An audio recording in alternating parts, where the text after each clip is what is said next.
Good morning, YouTube fans. Thank you for joining me for another episode coming to you live from my office. I'm Deric Lipski. I'm going over top 10 reasons why sellers need to keep their home on the market during the holiday season. We're going to go over one issue of it today, which is going to be homes being decorated. You know, homes that are decorated during the holiday season show better. They really do. It's like walking into a Macy's during the holiday season or a Christmas store or Toys R Us. You know, it's just that feeling of like, it's just a warm feeling that a lot of people get when they go in there. At least I do. I don't know if I'm the only guy who feels this way. But, you know, when you walk in a house that's decorated, it makes you feel more homey, warmer, nice, comfortable.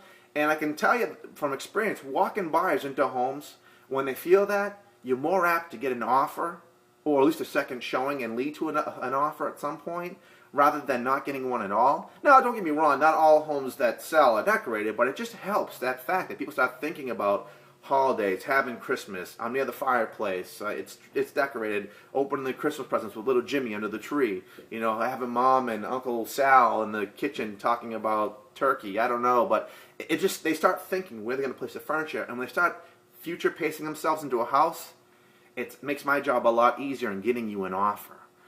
So definitely, and think of it yourself. You go into a store, there's 3 apples. One's shined up, 2 are not. Which one are you going to buy? I mean, really, just decorate it. So during Halloween, you want to put hay barrels, maybe little ghost hangings, scarecrows, pumpkins, mums around the front of the house. Just really make it have that home and warm feeling. Christmas time, trees, garland, you know, ropes around the banister. I don't know. I mean, but you go in some of these homes and they're really done nice, you know. So you want to make sure, as to the best of your ability, doing it. And you know what? Don't worry about the cleanup. If you have to sell the house during the holidays, I'll come help you clean it up. You know, let's just get the home sold and get someone in that says, I want to be here for my holiday. Okay, now we're going to go over to the next portion of this, which is going to be viewer mail. Thank you. Now, the first rule of viewer mail is we don't talk about viewer mail. Okay, Cucumber69 says, Deric, boxers or briefs? That's a weird question. I can't even get a notation of gender from this tagline, Cucumber69. Cucumber69, if you had a boxer and a brief and they somehow married and created an offspring, that's what I have, sort of a boxer-brief hybrid. Jay Joplin, 37. Craziest thing you've ever done? We're going to circle back to that one. We'll circle back to that one. That's like real estate related. Porcupine Kitty. Does it make sense to pay to build equity before I sell? Well, Porcupine Kitty, number one, I'm surprised I don't see Porcupine Kitty 3728. You must have been the inventor of that. I don't see there's too many Porcupine Kitties out there. Pretty good. Does it make sense to pay or build equity before you sell it? You know, it depends on your marketplace. You got to find out, number one, how much are you losing depreciation every month on that property? If you're losing 1%, but you can only pay 0.25%, then no way, because there's no way you're going to catch that train. You know what I mean? It's not going to work. If you're not losing anything, the market's flattened out where you are, then maybe if you want to. But I mean, I would say the same argument. Why bother? Whenever you buy and sell at market value, it doesn't really matter. Yeah, you're going to take less for your house, but you're buying less for the house that you're going to get next. So I mean, it's really a wash. So I wouldn't really worry about that. It's just nice to take advantage of these low rates. I mean, you can't change that. Master Lee Child says, how to avoid capital gains on a flip? Sorry it took so long to answer this one. This one came in last Monday after I answered my last ones. You can do a 1031 exchange, Master Lee Chow. Basically what that is, you go and you buy a property, and then what you do is when you avoid the, you sell it, you have that in a clause that says subject to seller doing 1031 exchange, and you have to invest that in another property, and you're allowed a certain amount of time to find that property and actually purchase it. But go on Google and type in 1031 exchange, and you'll find out all the information you need about that in your particular state. Jay Joplin, 37, back to your question. Craziest thing you've ever done? Not real estate related, I guess, so I'll just, whatever. I was younger, probably about 5 or 6, maybe 7 years ago, before I was married. I jumped into a pool that hadn't been open in 3 years at a party. Sounds kind of weird.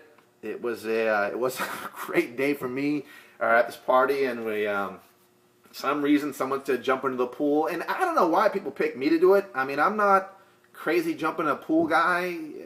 that hasn't been open in 3 years. That's not part of my skill set. My skill set, in case you're wondering, is, I don't know, making English muffin pizzas,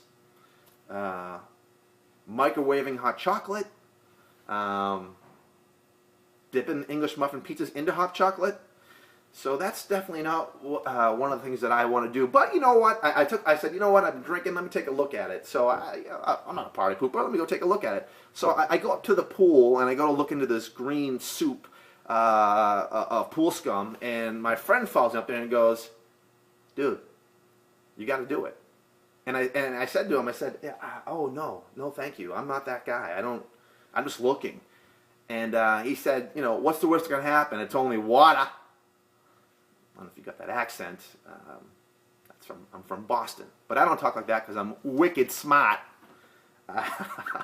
So I go to the boat, I look in, and I said, you know, I'm not sure. And he made an argument that was sort of irrefutable in our neck of the woods, and he said, "Do it."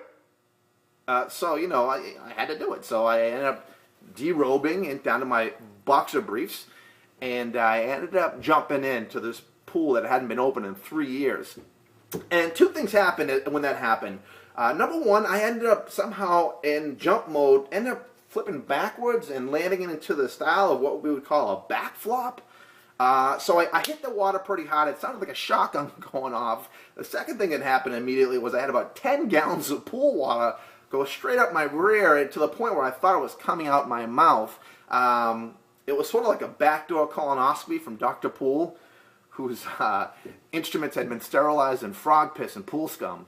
And as I'm in this pain with this colonoscopy and backflop sinking into this green mush, I can hear through my auditory system loud laughter of the people outside that had watched this act, who I thought were my friends. So as I coming out of the pool covered like Swamp Thing, everyone's laughing and cheering me, and I have to say that's probably one of the craziest things that I've ever done. I hope that answers your questions, Jay Joplin. Hey, I'll talk to you tomorrow about another top 10 thing why sellers need to keep their home on the market. And remember, I don't do this for fun. I do it to be number one. See you tomorrow.